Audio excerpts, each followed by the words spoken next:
illegal plastics. I'm Gareth from San Antonio. I apologise for the noise, but we can't turn these machines off.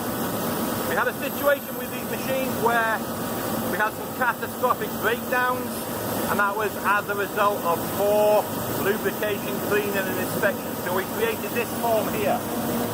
This form allows technicians to see exactly what components need to be lubricated, at what frequency, and by how much. So these technicians now have to sign off whenever they do this and they perform this essential maintenance. That allows me and them to ensure that we're staying on top of it rather than guessing. We hope that this will prevent any catastrophic breakdowns in the future, but certainly right now it's a step in the right direction towards lean. That's it from San Antonio on this. Thank you.